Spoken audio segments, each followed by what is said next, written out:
Hello, happy Monday. I did go for my Sunday walk to the park in the next neighborhood, but it is small. It was crowded. It was Sunday.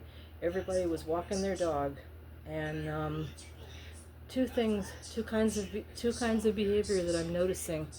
I'm very codependent.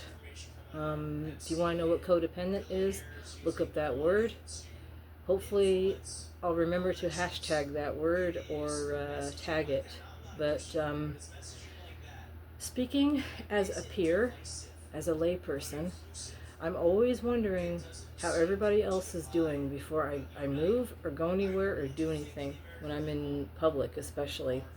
That's one of the reasons I have social anxiety. I'm coming to know in my own case. And I've had therapists agree with me when they've worked with me. So disclaimer, YouTube. If I'm not supposed to say social anxiety, oh well. Anyway, I'm the kind of person that likes to wait for everybody else to leave the room to avoid getting stampeded. I'm the person that likes to avoid being, and I'm making this video here in the house instead of out there because there's always someone around. There's no privacy when people keep walking around me. And on a Sunday when everybody else is going out, enjoying the nice weather as I am, you can't avoid being in crowds. You can't avoid people. You really can't.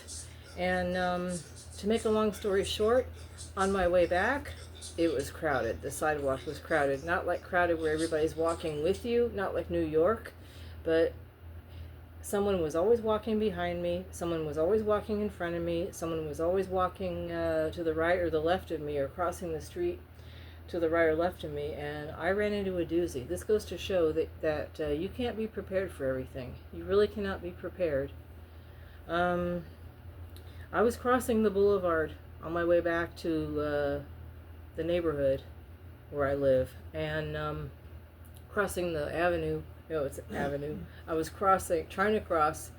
There was a light.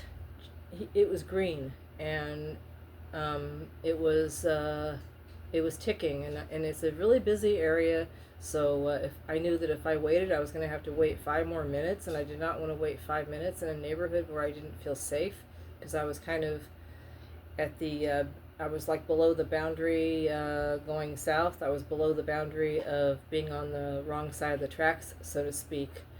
I was crossing into the neighborhood that wasn't as safe as the neighborhood where I was walking, where the park was. So, here I am trying to cross the street, and then there's a woman standing there, God bless her, with her dog, and she wasn't going anywhere. She wasn't crossing east, and she wasn't crossing north or south. She was just standing there. Maybe she was waiting for someone to pick her up.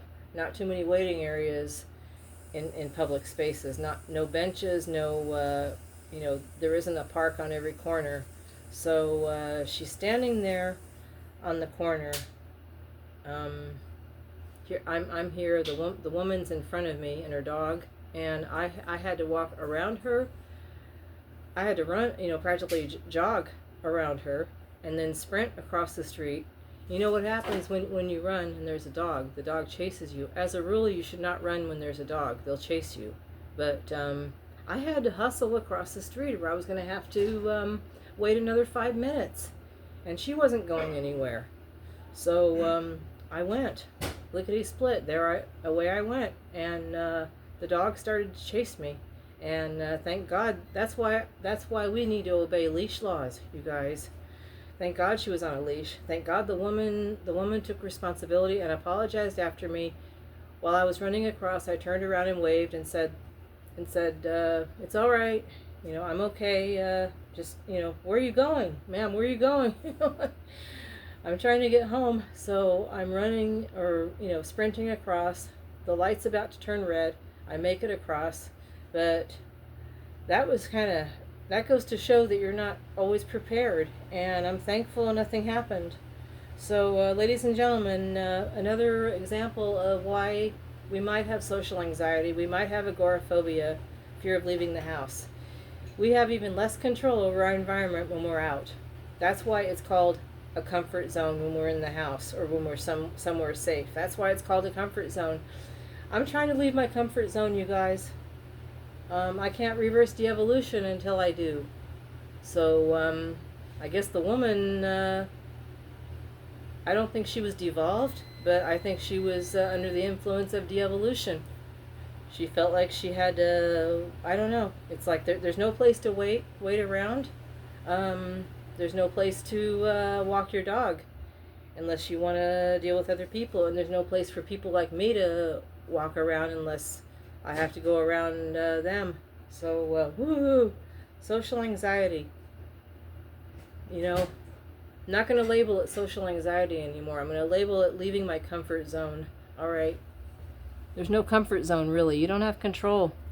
I bet if I were here at home, something might happen at home. You know, something could happen at home too. The microwave could break down and I could get electrocuted. Just saying. All right. Bye. See you next time. Reverse de-evolution.